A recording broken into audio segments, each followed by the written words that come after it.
Hello, I'm Charles Carson, associate professor of music, musicology, ethnomusicology over at the Butler School. I recognize some people here from my other worlds here outside of Butler, and maybe some opera people too. But I'm very, very, very, very happy to be joined here and working as your proxy a little bit for a conversation with Mr. Terence Blanchard. I would say the way if I were to introduce you, I'd introduce you as someone that breaks the Spotify algorithm. That it's, if you search Terence Blanchard, you get a lot of stuff. You get a lot of stuff. It might crash your computer. Exactly. So you get a little bit of jazz. I know some people here because they're like, oh, jazz, this is Terence Blanchard, jazz. Yeah. Then you get film, and then you get opera. Yes. You get a little bit of everything, and I really appreciate the opportunity to talk to you a little bit. I was telling a little story backstage, but I wanted to get your reaction to this story real quick, and then I want to ask some questions here. One is, we met before. We go way back, and I to like right before this. Yeah. No, when I was an undergrad down at University of Houston, I was a jazz trumpet player, and I'm still a trumpet player because you never can quit it. Oh, never. But, it's always in your blood. Yeah, it's in your blood. I'd say I'm recovering. Yes. Like one day at a time. Right. But. And we brought in Mr. Blanchard for master class, and then we played a gig that night. It was great, and I was playing trumpet in the jazz orchestra at that time. And I remember very clearly that you stopped in the middle of the performance, read everybody, and you turned to me and you said, "That's the best trumpet player I ever heard." Isn't that how you remember it? I think. Yeah, of course. I had to do that. What else could I do? I mean.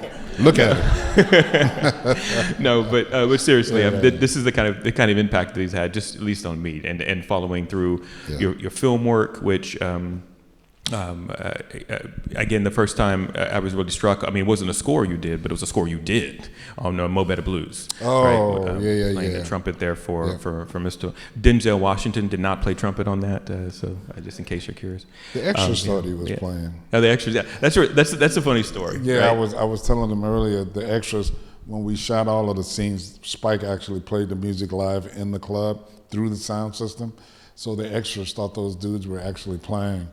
And then there was a woman who was sitting right down front. She was giggling during the scene, and Denzel goes, "What's so funny?" She said, "I could actually hear what's coming out of your horn." Yeah, that was pretty funny. He said, "Well, we got a seat for you in the back."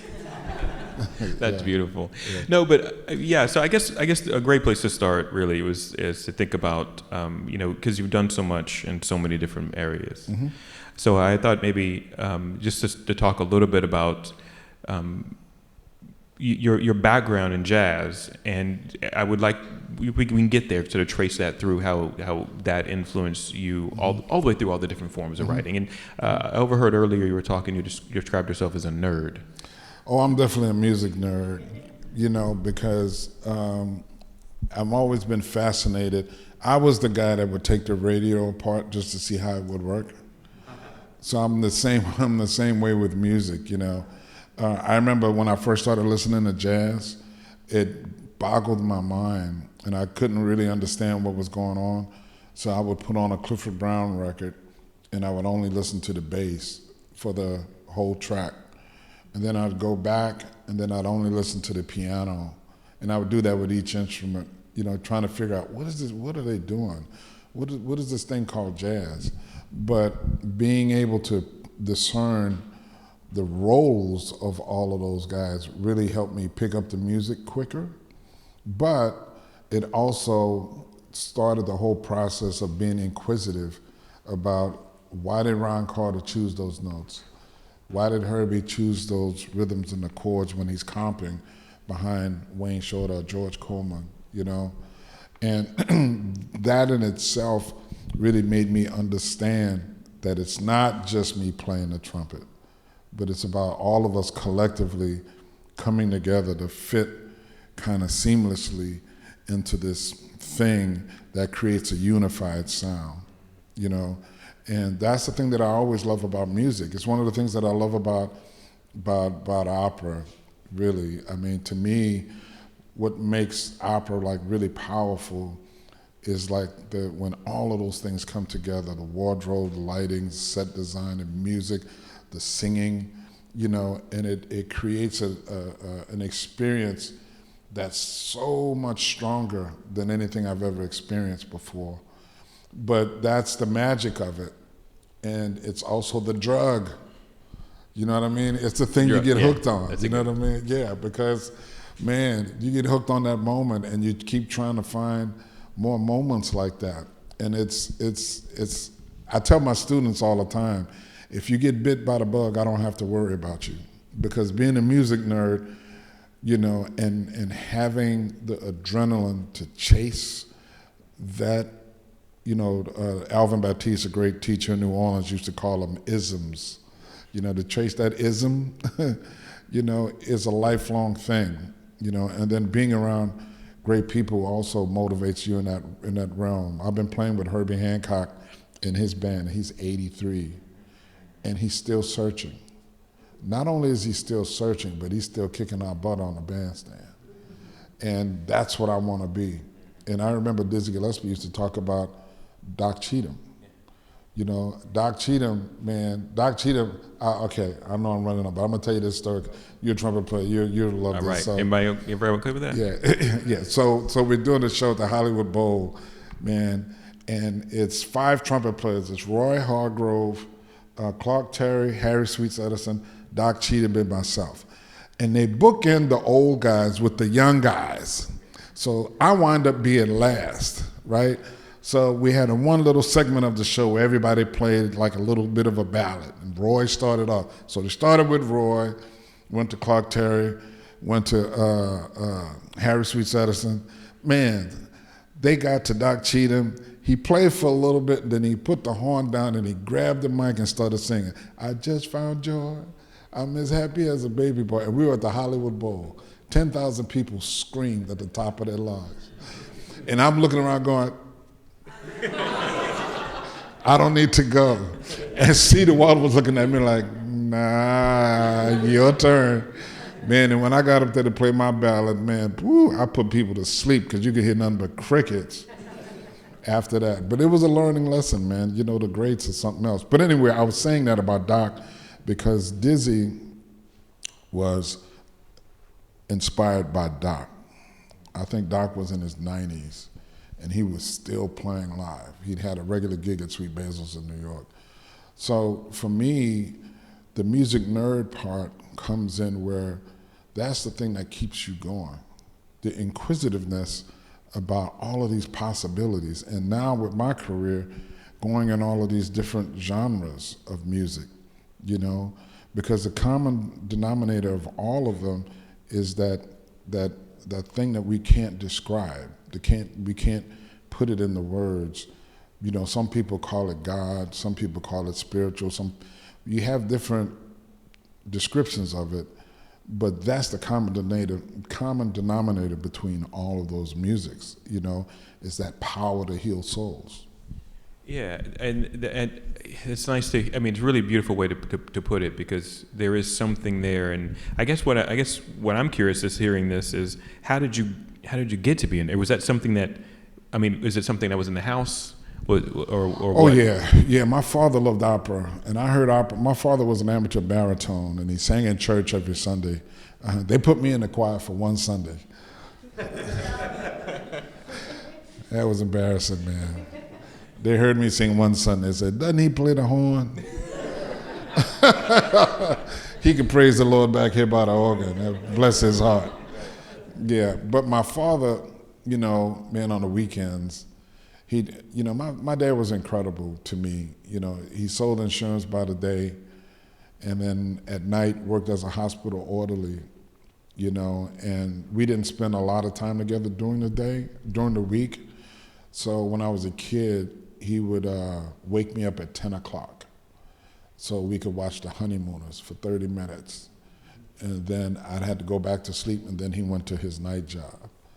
But on the weekends, you know, he would sit in the front of the house, man, and he'd pull out those RCA Victor records that I wasn't allowed to touch, right? You know, had the wax paper sleeves and all of that stuff. When the box set, I thought that was so intriguing. And he would put those records on, and man, you just hear doors slamming in the house. You know, because he'd sit up in the front and sing all of those arias with all of those operas. And it took me years to really understand that probably my melodic sense in my writing comes from hearing that stuff as a kid. Hearing Carmen, hearing all of the classics, and hearing those strong melodic themes, and now that I'm in that world, it's so bizarre to me, because when I did Champion the first time, man, I got emotional, because I go to rehearsal, I'm hearing Arthur Woodley, who's a brilliant baritone, and it's bringing back memories of my dad. You know what I mean? My dad, there was a group of them. There was a guy that taught them opera. His name was Osceola Blanchard, C-H-E-T. And he was such a fixture in my dad's life, I thought he was my grandfather when I was a little kid. And they would always rehearse at his house on Wednesdays night. And there was a bunch of black men that sang opera. I thought they were the weirdest dudes on the planet, because they'd be in there singing these arias, and then they go out and do recitals. I'm like, who are these people? But it took me a while to really understand the level of commitment and the brilliance that they had for not falling in line with what society was telling them they should be. As I've gotten older, I've grown to really respect that in them, and I feel blessed to have had that experience, because when I started doing the rehearsals with Arthur Woodley, all of those memories came back. That brings another question to mind, another topic at least. Mm-hmm. Was that something special about New Orleans? I think so, because New Orleans was such a melting pot of musical styles. The thing about New Orleans till this day that I love is that, man, there are a ton of people who really love playing music that you'll never know. It's not about being a star or making money for them. They just love, everybody wants to make a living, don't get me wrong, but they love playing music, and I remember when I was with those guys, we never talked career stuff. We talked music stuff. From the time I was a little kid, and then I go to New York and people talk career stuff. And that threw me for a minute. I was like, whoa, okay. But I love my city, I love that part of it, because not only will you have the guys who play in the brass bands, but then you have the guys who play or what we call traditional New Orleans music, that style. You have the modern guys, you have the avant-garde guys, and now you have an influx of world musicians from a lot of different parts of the globe that have moved to New Orleans. And then on top of that, you have the classical scene and the operatic world, right? And all of that exists under this one umbrella of this town. And it's so bizarre, because nobody thinks that it's unusual. It is what it is, And the beautiful thing about growing up there is that I could go out and hear guys play traditional music, which was more in line with Louis Armstrong in that period. Go home and put on my records and listen to Miles Davis, and immediately start to realize there's an evolution between these musics. So there's a growth between those things. So I never was inundated with jazz has to be this. You know what I mean? That's one of the things I try to tell my students is jazz is a way of doing things. It's not a final product. It's an approach, and the way you describe New Orleans, and we talked about this. New Orleans is one of my favorite places on this planet, mm-hmm. and there's just something about that place. It's and unique. I know I don't live there, so I don't get to I get to romanticize it, because I don't got to worry about the potholes. I don't have to worry about none of that. But yeah. But there's something about that, and what the way you're describing it is that feeling, like the way of doing the music. Right? Yeah, because it's part of the fabric of it. It was just so weird to me. Like, some of the greatest musicians that I would see and hear live, I'd also be at their house with their kids while they were cooking. You know what I mean? It was just like I don't know how to explain it, but because later on, you think about the Miles Davises and all of those guys, and those guys just seem to be untouchable, right? But the musicians that I grew up with, they seem to be everyday people who love playing music. I guess that's the best way I could describe it. And that meant something to me, because then you're not putting on. You know what I mean? Then you're not trying to be this arrogant thing. It's like, no, I love playing music, but that's not all of who I am. You know what I mean? Because some of those musicians are like, baby, you got to taste my gumbo. That's where the real magic is. Not the bandstand. This is a warm up for the gumbo. Yes. So there's so many different aspects of their existence as human beings, and music is just one of them. You know, and that has kept me humble throughout my life. Plus, man, my mom don't care. You know what I mean? I never. My kids talk about their grandmother. We have a saying, "That's nice." You know what I mean? Because that's what my mom was. My mom was saying, you know, they used to tell a story. You could go up to grandma and go, "Grandma, I just played for the president." And, that's nice. That's my mom. You know what I mean? Grandma just premiered at the Met. Right. That's nice. Did you have fun? Did you enjoy yourself? I'll never forget the first time I was in Ebony magazine. I was playing with Lionel Hampton. We did a gig someplace. Man, and they snapped a picture, and I'm in the magazine. All of my friends are saying, "I saw you in Ebony magazine." And I'm like, "Oh, okay, great." I get the magazine, and it's like a little bitty dot, you know, of me. And I bring it to my mom. She goes, "That's nice. Did you put my trash out?" Yeah. And just for context, I mean, when you made it in Ebony, you made it in the culture. That was it. Bro, that was like New York Times front page. Well, for the longest time, man, people thought I was so strange because I was a little nerdy guy walking to the bus stop on the weekends with my glasses and my horn case, going for my lessons, you know. And then back then, oh, I know. Yeah, yeah. And you know, back then the glasses were not stylish. You know what I mean? Contacts on right now. Oh my God. So then to go from that to being in Ebony magazine, people were like, "Damn."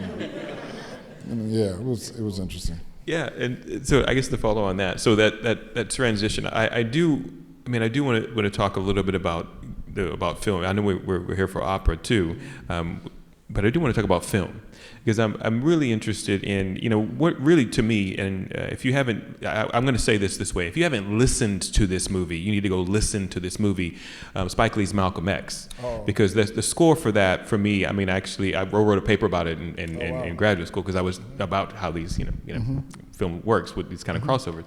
And to me, you know, that was a moment in which I was like, okay, you know, I was already in the film. I knew all the big, I was like, okay, let's see what's going on. You know, and you were crossing over for me I knew you were very well as a trumpet player. Yeah. And then crossing over and seeing what's going on and just watching the evolution. Could you talk a little bit about that? Well, you know, what's funny about that film for me, man, it's one of those things where you're, how do I describe it?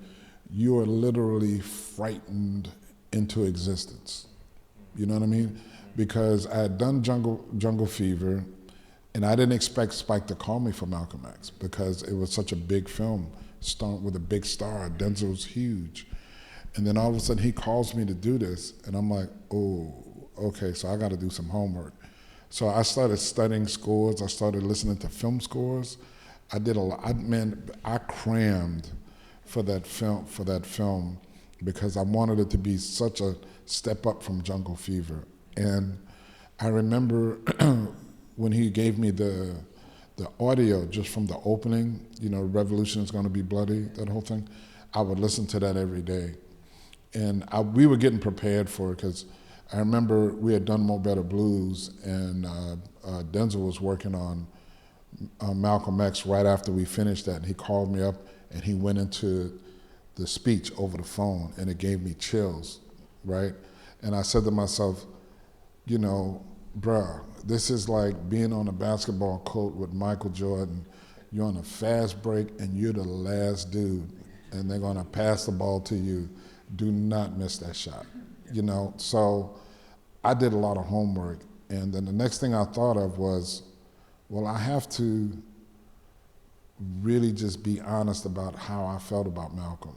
So when you're listening to the opening of the film, it's based off of an event that happened earlier in my life. There was a guy named Willie Metcalf, who was a pianist from Detroit, who had moved to New Orleans, and he had a summer music program at the Dryad Street Y that we all would go to. Wynton Branford, Donald Harris, and myself. A bunch of us would go. And we would do concerts in the park.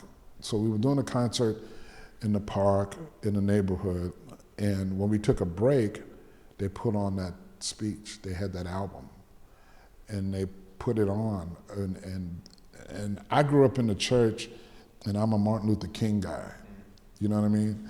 And all of a sudden, I'm hearing Blue-Eyed Devil, Revolution's gonna be bloody, blah, blah, blah, blah, blah, and people are out there cheering.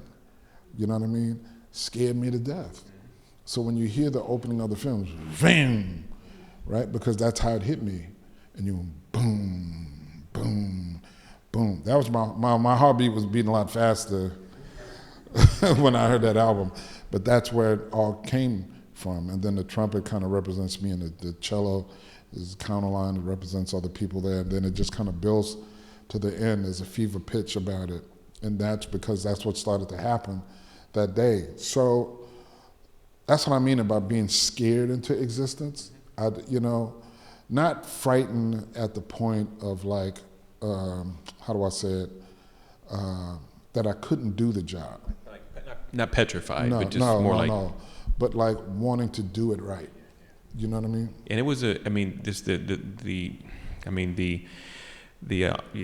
origins of that project. I mean, it was a very controversial project when he announced it. That everyone, all eyes were kind of on this project. So I can imagine that pressure was even more. Man, I didn't tell you the other part of it. I'm in one scene of the film, and the day that we shot that scene,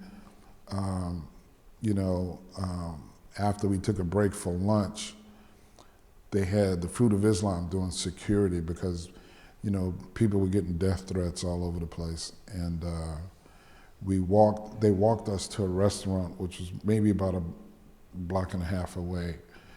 And the guy said, listen, when you finish eating, call us and we'll come get you. And I said, no, man, I'm trying not to bother them. I said, no, man, I'll walk back. And the dude, he went off, don't you walk anywhere. He said, you call me and we'll come get you. Right? So the notion of how powerful that was and how people were reacting to us just making the movie, right, wasn't lost on me either. Everybody from the time that they started shooting that thing gave 150% to making that movie the best it could be. I watched Denzel, I watched his dedication. I know what Spike was going through. Spike went through it more than any of us because they were calling him directly, threatening his life. And like I said, I made a joke about it earlier, but to go through all of that and I'm like the last link in the chain, it's like, no, I took it really seriously, man. And I tried to make sure that, we rose to the occasion, because all of those scenes to me were too important. The film itself was too important. It's one of those things where, I feel blessed to be an African American who has the ability to write music for these stories that could hopefully withstand the test of time. That's, you know what I mean? Yeah. And you want to pay homage to our heroes. We were talking about it the other day with some friends of ours. We're like, dude, I get these accolades for being a film composer. I didn't cure cancer. I wasn't out there being shot at in Vietnam or none of those things. I'm just writing music. I'm putting notes on the page. So whether it's Malcolm X or whether it's the Buffalo Soldiers or whether it's Harriet Tubman or whether it's Woman King, those are people that I really honor and cherish. And I'm trying to do my level best to pay our respects to them and to say thank you because our culture has never said that to them. Yeah, and beautiful, and I just write down all the titles he just said because those are all scores and all films worth watching. I also want to name the Katrina documentary, which was very, very important and amazing work. And so that brings me, because you brought it up, that brings me to this question of before you were talking about culture and stories, the stories of our culture, and thinking about, on one hand you have, this very big story, a very, this epic story, right, of Malcolm X, right? And to me, Malcolm X is almost like a retelling of Gandhi, right? Yes. It really felt that scale and that kind of, and some of that. So when we think about that and we bring it up to Fire Shut From My Bones, which is a very personal story, right, but still rooted in the culture in a certain way. I mean, that's something we were talking about before. Do you see a connection between those type of stories and your approach to composition? Well, yeah. I mean, I definitely see some similarities. And the similarity that I see in those stories is that a lot of times as individuals, we think we don't have the power to affect change, because we're one person, right? But the thing that I start to realize is that no, that is totally not the truth, not the case. Look at what Malcolm X did. And the thing about Malcolm X that I went to this, I had to do this interview at a talk radio station, and it was one of those right-wing radio stations that nobody knew until I got there. And it was really interesting because, the guy said, I remember this, man, I'm looking at his face, he said, well, Malcolm X taught hate. And I said, okay, the thing that I love about Malcolm X is that he's always been a true believer about whatever it is that he was following. And I said, and when he found out that there were Muslims of all different races, he came back and tried to amend and try to correct his mistake in what he was teaching. And I looked the dude dead in the eye and I said, name me any politician that you supported that have done that would admit that they were wrong and try to correct their mistake.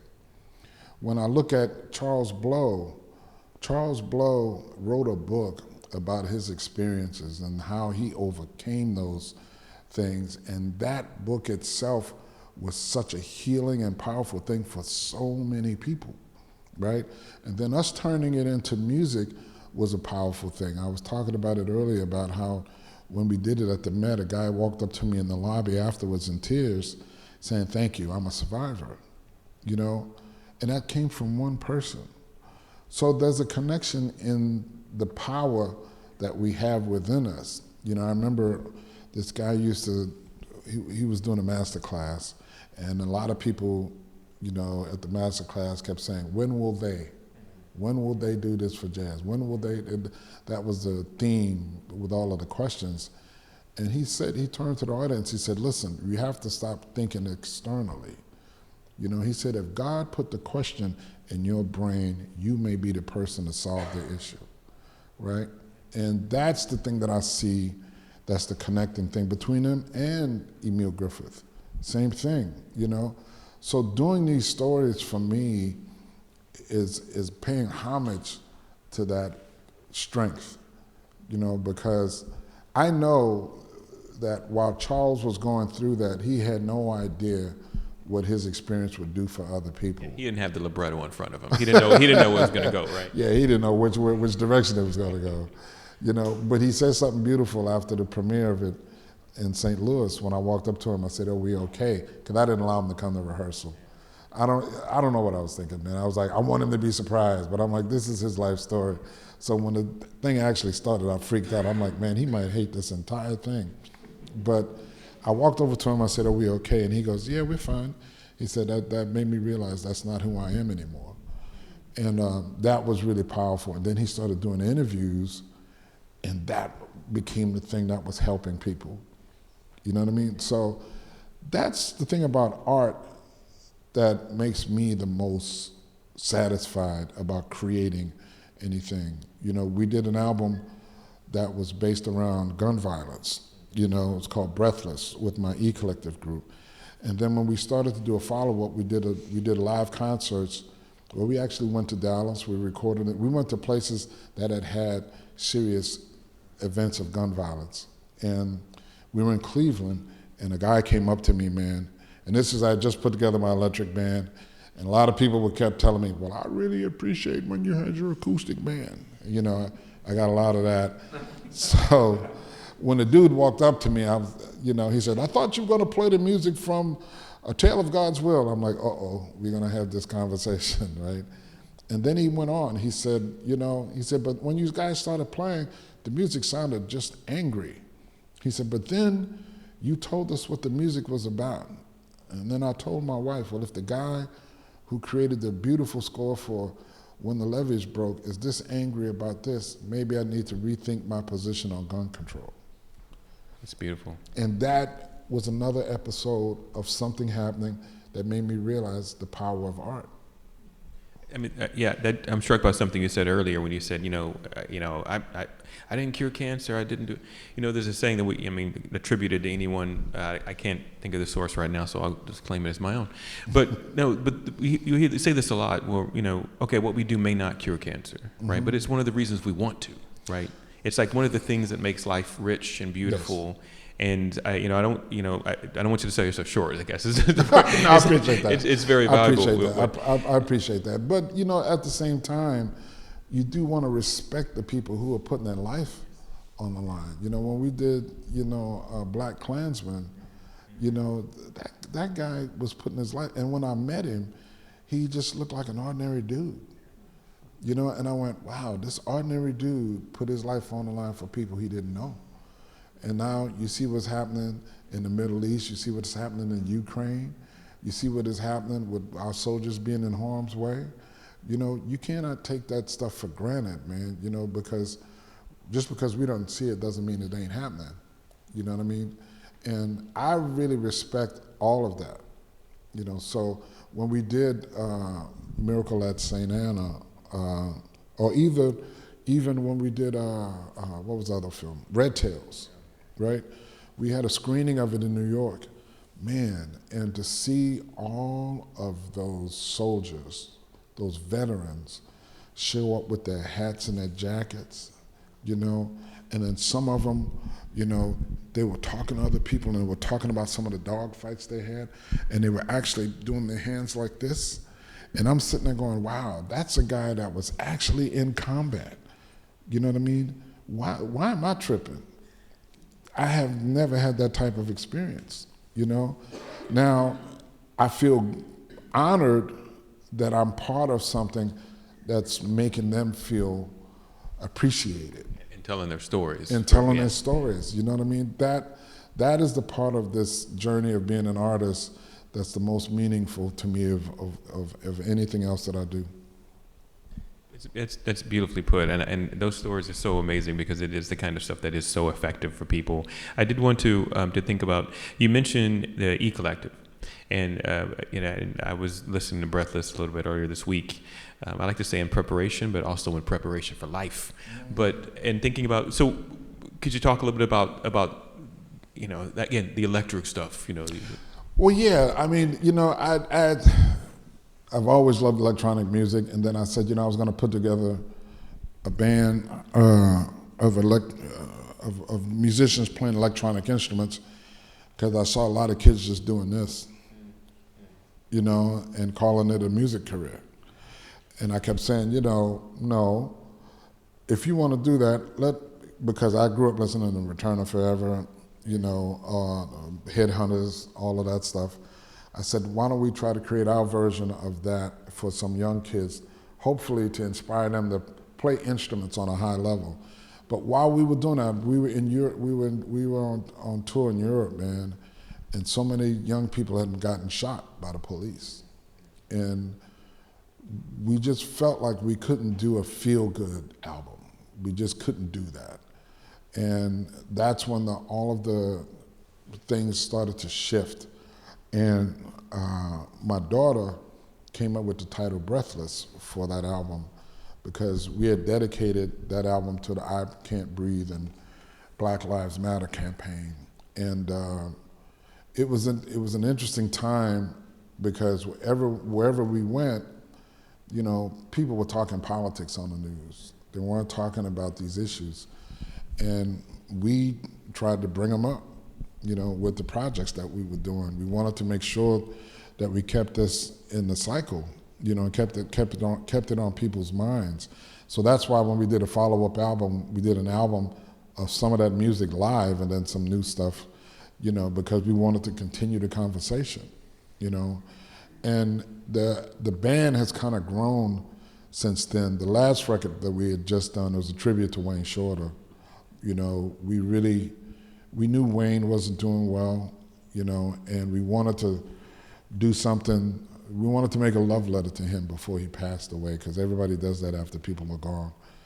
And we felt blessed that we got a chance to do that and give it to him. You know, we actually went and hung out with him for a day before we started recording. And I had been around Wayne before, so I knew what to expect, man. But the guys in the band, they were just floored, because Wayne is the type of dude, whenever you're around him, man, he just gives you life lessons, you know, just by having a conversation with him.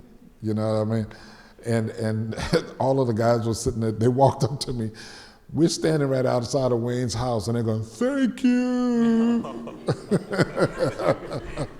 This is so meaningful to me. I'm like, yeah, bro, I know. Wayne could be that way. So that was our last project. And we have some ideas for another one that we're getting ready to do. Yeah, we're looking forward to it. So you're gonna be talk to us a little bit about the version of Fire that you're gonna be working on for us here on Thursday. So you're bringing in the E Collective. You're bringing in a couple of lovely vocalists, Yes. and I didn't get to tell you this, but so Nicholas, I've been following him for a minute because he's in Houston like every other day at the HGO. That's true. That's right. So That's right. so Yeah. but these are And great, Adrian. beautiful. We have there's a lot of connections here, but. So a little bit about the sort of the transfer. So it's a concert version, a sort of a condensed concert version. Yep. What's the relationship between that and the opera, the full opera? Well, you know, it was an interesting thing because David Balakrishnan, who's the guy who runs Carolina String Quartet, I think he's an amazing composer. And I really think, you know, he should write an opera. We should find somebody to commission him to write an opera. And he's like all terrified about it, but he's an amazing composer. So when it came time to do this project, I said, you know what? I'm gonna get him to do all of the reductions. And he did a beautiful job. And I thought it would be kind of cool to take this stuff on the road and perform. Sometimes we've done it with the full orchestrations, just as a concert, you know, but this is something different that you're gonna experience here. You know, when we first did it, man, it's one of those things you're like, man, is this gonna work? You know what I mean? You're like terrified out loud. May have to explain this, put this one away. But when we did it, it was really powerful. It was something else. And I'm excited for Nicholas to be singing with us and Adrian. But I've known Nicholas for a while, man. And Nicholas Newton, this baritone, oh my God. You know, we were working on an opera and he was the understudy. And I kept telling the lead dude, you need to come to work. I'm just telling you right now. We were talking about it backstage. We said like, you know, opera sing. It's like the opera singers are like major league pitchers. Oh, and yeah. so you know you always have one in the bullpen. You gotta always be ready got one to in go. the bullpen ready to go, dude. And I mean that dude. He, you know, oh, so and so's not here, and he'd step up, man. I was like, yeah, I got this. It's like being on an NFL team. You never want to come off the field. That's beautiful. Yeah, and so yeah, I'm really excited for this. I guess, you know, and I want to respect our time here, but a couple of maybe little fun things. I was thinking about one of my favorite shows coming up was Inside the Actors Studio. Oh, yeah. Was I the only one watching this show? I kept it alive all the years myself. You're not gonna do my favorite curse word. No. Okay, good. No. I know we got a crowd here that might not appreciate it. I mean, again, you know, because that show was so mild-mannered, and then all of a sudden he would do that. I'm like, what, really? Okay, all right. No, nothing like that. Although I'll write that down for next time. No, but I was thinking about just sort of like some bigger questions, nothing to throw you, but just one of the things I was wondering about, just thinking about, let's start with an easy one. Where should I eat in New Orleans? Oh, you know what's always hard about that, man? When I was playing with Lionel Hampton's band, when I was coming out of college, we had a gig in New Orleans, and everybody used to say, man, where should I go eat? And I was like, my mama's house. You heard it. You know what I mean? Because you know, I didn't go out as a kid. We didn't eat out. You know what I mean? You didn't need to. No, didn't need to, man. If them pops would be on, I'd be like, bro, I'm gonna catch you later. but I'm going home to eat. I mean, but there's a lot of great places to eat in New Orleans now, so you won't have a problem, I had one person in my family from D.C. who said they had a horrible meal in New Orleans, and I said, well, you must not have been to New Orleans, because I don't know how you can do that. Down in Metairie or something. No. Okay, and then, so I heard you talking a little bit about this the other day, or earlier today. So, quick question. Favorite opera? Not yours. Oh, no, that's La Boheme, without okay. question. I mean, I'm a big Puccini fan, I listen to a lot of different operas, man, but there's something about his work, and I think a lot of it has to do, for me, with how the melodies develop with the story. There's this perfect synergy between the two, right? And that's what I'm always trying to figure out when I'm writing, because, the music, there's a thing that we don't realize when we're talking about how our voices will go up and down when we emphasize something, just like that, when we emphasize something. It's a very subtle thing, but the music should be able to mimic that in a way, right? And when I'm listening to La Boheme, that's what I feel like. Now, granted, it's music, obviously, but I feel like those lines, really help to morph and develop with the storyline itself. So for me, man, Puccini is it. That you described that so perfectly, and I'm gonna nerd out just for a minute and say, yeah, there's something about like La Boheme. There's something about the Puccini lines and I like orchestrations. The way everything is working to support Yes. that. And there's something about that, and something about the accent of the music, if I can use an incorrect term, it fits the Italian language so well, right? Man, it fits the language so well, and the thing that I always trip out on when I'm listening to Puccini, how does he make a decision to double the melody line in some spots and then just drop away, and then come back at it, yes. and then and it's these moments where it's like free falling. The vocalist is almost free falling, and then catches it again like a cat landing on its feet. Right. Here's the thing, though. One could say if someone liked opera and had degrees in it and spent 40 years going back and forth, that they could say they hear that in your writing too. No, thank but you. It's not Italian, right? No, but I'm glad you said that, because one of the things that I always try to pick up from Puccini. One of the things that I've gotten to the point that I can listen to anything and not sound like that. I can be inspired by things and not, because I'm comfortable with what it is that I bring to the table. So when I'm listening to La Boheme, those things are like the things on my mind. So where do I want to emphasize this? And sometimes it's a hard thing to judge, because when you're sitting in the theater, sometimes when you leave the voice alone, there's clarity there, right?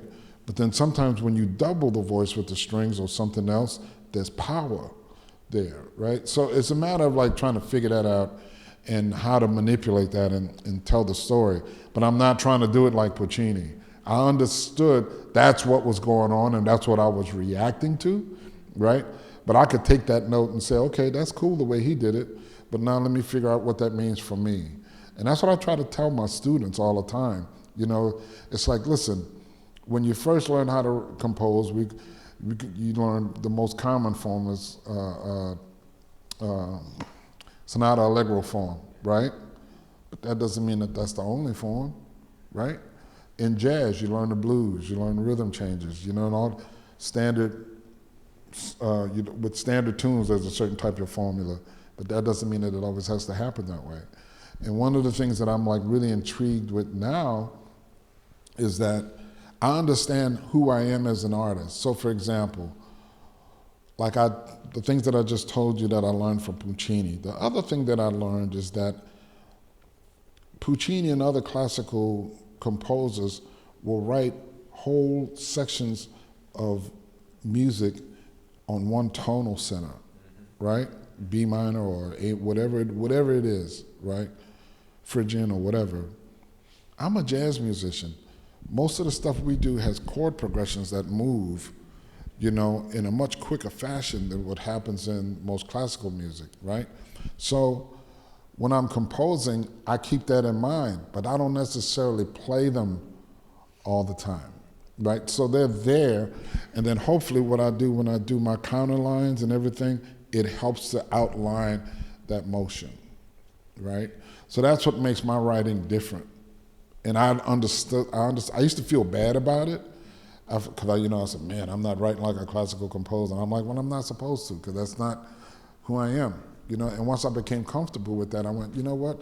I could actually utilize that to my strengths. And that's something that my mentor used to tell me. He said, your weaknesses are your strengths. That's your accent, right? That's yeah, exactly. Right. Exactly. And I think about the way in which in Fire, Charles, not this Charles. Uh-huh. Charles sounds. I mean, he sounds like Louisiana, right? He has that. He has that accent. He has that writing, and that's the style. I mean, obviously, you coming from that culture, from that part of the country. Yes. You got the sound in your ear, the way Puccini would have had. Right? Man, one of the things, Charles Baby, youngest of five. I can't remember the rest of the line, but there's a chorus line that sings that, and when I heard it in my mind, I'm hearing my aunts, my uncles, all at that party. Look at that boy, youngest of five. You know what I mean? And that starts to create, like I was telling you earlier, the rhythm for that line. I'm really intrigued about like being in the operatic world. I was nervous about it at first, but now I've been bit by the bug, so the drug is like really strong. You know what I mean? And I can't wait for my next fix. Now, when I say that, you know what I mean? That's me being delusional, because when you're writing an opera, it's like you go, why the hell did I agree to do this? You know what I mean? Because it's so much work. But not being in that realm right now, I'm kind of like eager to see where that could go, because for me, it's like an untapped source for jazz musicians. And for not just jazz musicians, but a lot of other musicians in general, because I think for a lot of them, people are just starting to come around to what the possibilities truly are. Now, granted, the history of opera, they've known that for the longest time. I mean, you listen to Zalame is very different, you know what I mean, from some of the other things, right? So that those possibilities have always been there. We just didn't, because we weren't accepted in that role for the longest time, we didn't feel like we had any business being there, but that's changing. And that's a great point, I think, to emphasize. You were talking a little bit about this, about your experiences with the audiences, seeing the Met and opening the season and selling out the run.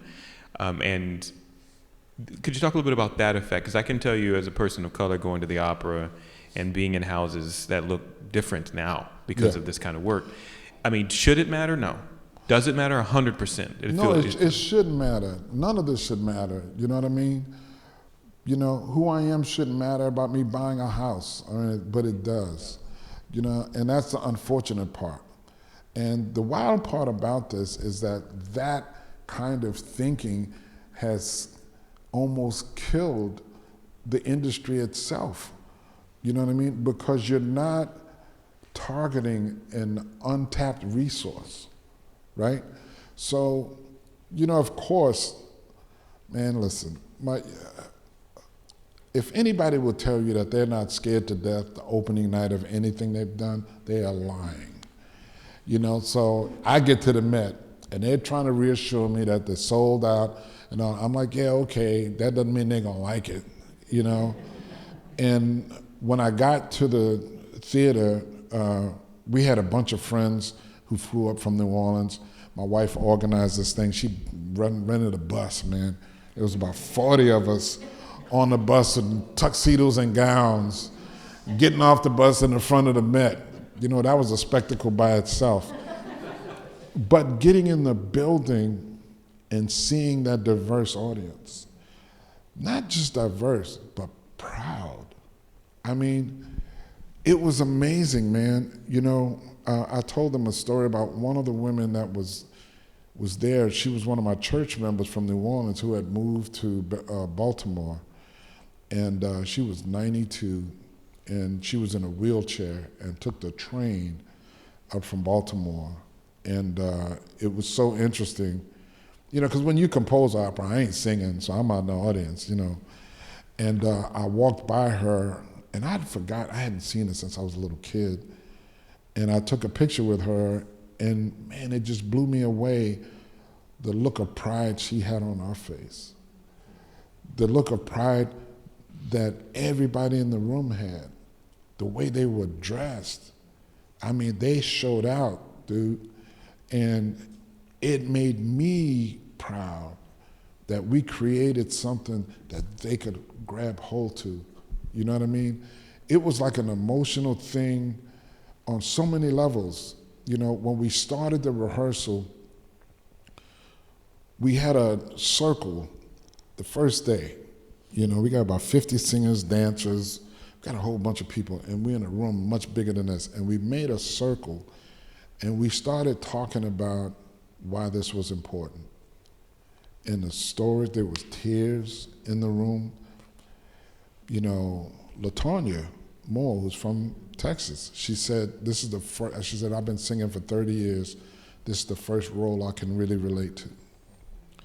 She said, so many other people said, I want my mom to see this.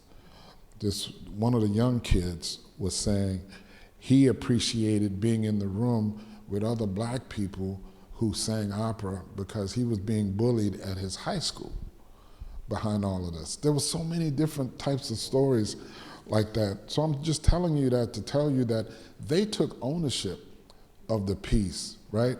Bruh, it wasn't mine anymore. You know what I mean? I had given them that initial little thing on the page, but they had taken it and made it into something much bigger, right? And, when we did it in Chicago, we had a rap party, and Casey and myself were sitting at a table in this restaurant where the entire cast was just buzzing, you know what I mean, with pride. And we both looked at each other and said, man,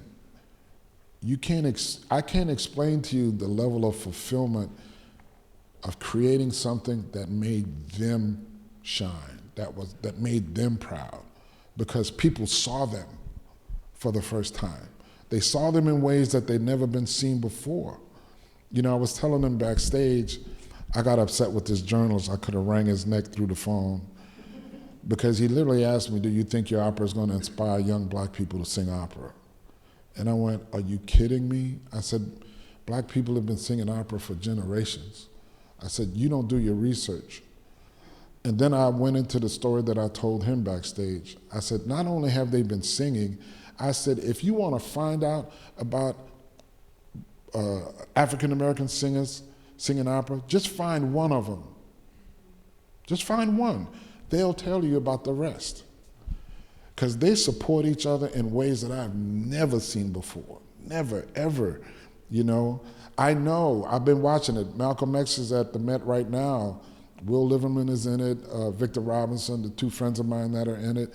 And I've seen other singers who are not in it. They're taking pictures at the premiere. They showed up to support, their friends, right? That's because they haven't been seen. They haven't been seen. So I'm glad that Malcolm X is doing well, because it's not about us as composers. It's about the art form, and it's about the community, right? I told him when we did Champion in New York, a black gentleman walked up to me, and he must have been in his mid-70s, maybe close to 80, and he said, if this is opera, I'd come. And that stuck with me. It hit me really hard, because he saw himself on the stage, with fire. I made a joke with the guys, the dancers, but man, when they do this step show, the step thing, man, they would get a standing ovation every night. Every night. But I would laugh at them, because I'm like, at the end they would be in these poses, right? And they'd have to hold that for like about 5 minutes. I said, I know y'all cramping up. Yeah, they look pretty fit to me, though. Yeah, no, they were. But I think I'm just saying that to say it's time for us as a community to realize it's not just African American stories, it's all different types of other stories from all different walks of life that need to be on these stages, right? So Peter Gelb, he's commissioned other people from different walks of life to write operas for the Met, and I'm really happy about that. And I think, the way the singers support each other, the composers need to do the same thing. That's why I think it's important for Malcolm X to do extremely well, because it really upset me, not upset me, I shouldn't say that, no. It was a mixed bag of tricks every time somebody said, you're the first black composer to have an opera at the Met. And I always follow that up by, I may have been the first, but I'm not the first qualified. There have been qualified composers well before me who just never got the shot. And that's a big distinction, because, I looked at a ledger I told him this, I looked at a ledger that had William Grant Still's name in it 3 times where he was rejected. And comments like, doesn't know what it takes to write real opera. Just demeaning stuff. And at the same time, I had just heard one of his operas right before that in St. Louis, didn't know what it was and thought it was hip. I'm like, man, what is this? Who wrote this? Oh, that's Highway 1 by William Grant Still. I'm like, are you kidding me? I'm like, wow, that's something else. So when they brought me this ledger, and I was telling him I was on camera, I was doing an interview for CBS Sunday Morning, so I had to be my best polite self as I'm looking at this. But I was really getting hot, and I was really getting hot for and I'll tell you guys this, because there's no secret. Some of the rhythms that I'd written in my orchestra written in my opera were giving the orchestras problems, right? And I kept saying to myself, but you can play Aaron Copland with no problem. Why? Because it's a part of the repertoire, right? So if William Grant Still would have been part of the repertoire, maybe these rhythms in my opera wouldn't have been a problem. And that's a controversial thing to say. I get it, but it's real, and that's the reason why we have to wake up and snap out of this thing, because, we're missing out on a lot of great stories that could be staged, be put on any operatic stage in the world. I feel, you talk about Fire and Champion, look at Malcolm X, and that's just three stories? Millions. I mean, Peter he commissioned this young woman to write an opera. I can't remember her name, but I'm so intrigued about what it is she's going to do, right? Because that's another viewpoint. Yeah, it's very. I mean, because again, you said this earlier, and it bears repeating. Is I think it's a nice button on this that. These are stories. This is your storytellers. Yes. Storytellers in not just in music, but in word, in visual. I mean, it's as you said, it's all together. It's the Gesamtkunstwerk, right? It's all of it together. Mm-hmm. And I for one am very, very happy to see new stories being told by new storytellers. And I can't wait to see what's next. I wanted to make sure that everyone knew to come to check y'all out though on Thursday over at UT at the McCullough Theater. It's the chamber theater, the sort of the opera theater we have over there. So please come check it out. Come check this out, and then let's get more people at the Opera House. How about that? Yes, sir. Thank you very, very much. I really appreciate all of you. Man. So wonderful spending your time with us. Thank you so much. Thank everyone here for coming. Thank you very much. Thanks.